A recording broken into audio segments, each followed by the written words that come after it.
if you grew up in Liverpool over the last 50 years, chances are a school trip would mean a few days away at Colomendy in North Wales.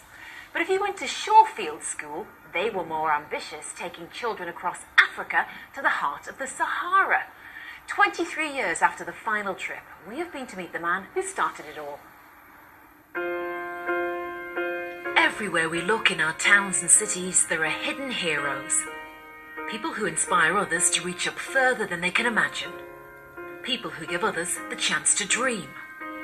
Al taught me to see the world through different eyes, that travelling is possible no matter where you come from, that you can make friends with anybody. This is Al Kennedy, a retired humanities teacher from the Wirral.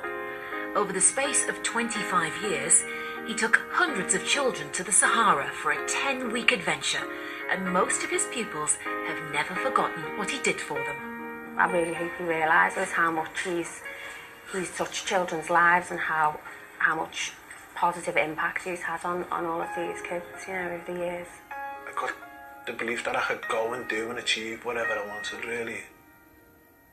In 1970, Al was showing a class at Shorefields School in Liverpool his slides from a trip to Africa, when one of the boys pointed out that what they were seeing was something they would never experience. One of the youngsters blurted out, "All right for yous. Yous lot went to college and all that. There's nothing down for us, is there?" And I thought, he's right. Al decided to do something about it. He started planning a trip to the Sahara for the pupils, and the school got on board. Using old army trucks, the first expeditions were realised, and they continued until 1995, allowing over 300 children the chance to travel across Africa and see the desert. We caught up with some of the ex-pupils to see where they are today and what the trip meant to them. Are you alright? Leon Lopez is now an actor and musician and has starred in Hollyoaks and EastEnders. He went on the Sahara trip back in 1995. It was just the experience of being somewhere completely alien. Like it could have been Mars. When you come from, Prince's Avenue from where I'm from, and then you're there in the middle of a desert surrounded by sand dunes, nothing for miles. You've got scorpions, you've got huge, massive beetles under your bed when you wake up, and then you're surrounded by all your school friends and things like that. It was a life-changing experience that I'll never ever forget. This is kind of where we set off from, so the trucks were parked on this side, and then he was just like full of people's parents and everyone's crying. Have a nice time. I remember initially being horrified when I first got there, just because it was such a culture shock and I wasn't really mentally prepared for it, I don't think. And then gradually sort of settling into it, and by the time we got home, being really sad to be back in my little bedroom on my own without all my friends around me and not sleeping under the stars anymore. After going to university, later in life, Georgia is now a biomedical scientist for the NHS, but she attributes her success to that long journey into the desert. Everything that I did do after the Sahara, I always put 100% into, and I always felt that I could do it. It sort of gave me that comfort in my own skin to feel that I would be successful in whatever I was doing, and I feel like I have been. Some of the students on the trips, like Jason Ratchford, took up the mantle of expedition leader themselves and carried on into the profession of outdoor adventuring. I've led youth expeditions to places such as Borneo, Peru, Bolivia, Tanzania, Namibia. And again, none of these places would be possible if it wasn't for that trip in 1988 with Alasdair Kennedy. Jason's mother had died when he was 14, and with his father unwell and not working, money was tight, and his place on the truck was not guaranteed. My father spoke to Al and discussed with him the fact that we just didn't have the cash. Al was incredibly generous and spoke to the Young Explorers Trust and got me a small bursary which just bridged the gap and enabled me to go on the trip. The highlight of the expedition for me would have been the Hogger Mountains. They were unique, they were high, the highest mountain I'd ever seen at that point. The landscape was beautifully alien.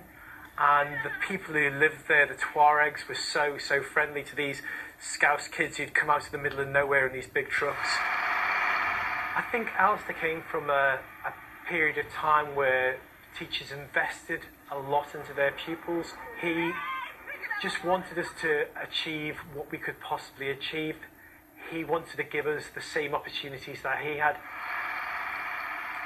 Al himself has not had the opportunity to view the films from the past trips, so his friends have arranged for him to have a private viewing with his daughter Alex, who also went on one of the expeditions.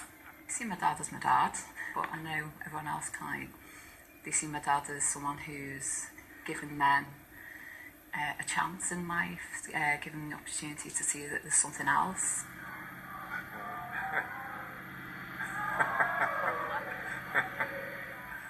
Brilliant, brings back loads of memories.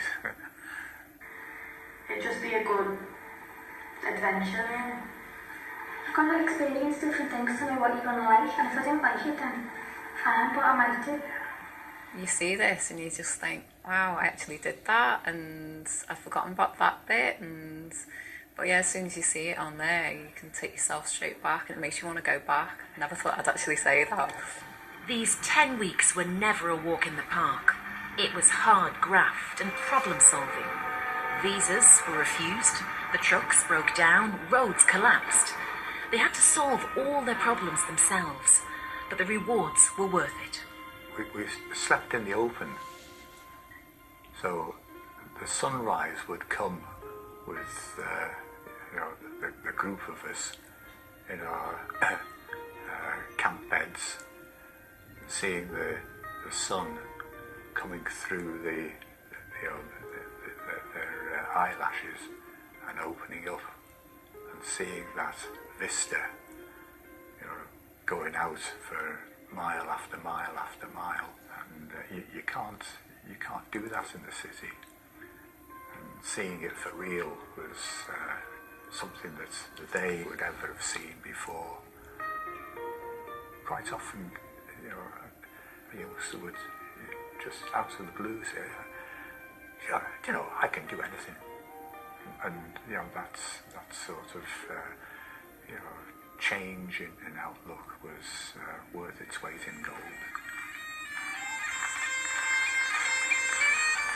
Both Al and his pupils saw, felt and recognised the power of exploration to educate and to promote change.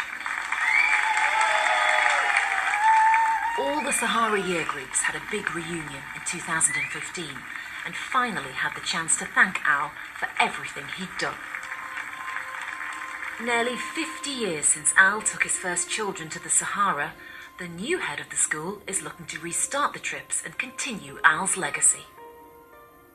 Theirs was a real education. There wasn't an attainment target or key stage test in sight. Imaginative, unconventional, and it was good. These young, ordinary inner-city kids went to Africa and became extraordinary.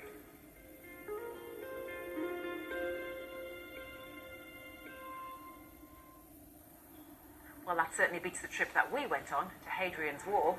We're back next week. Goodbye. Next week,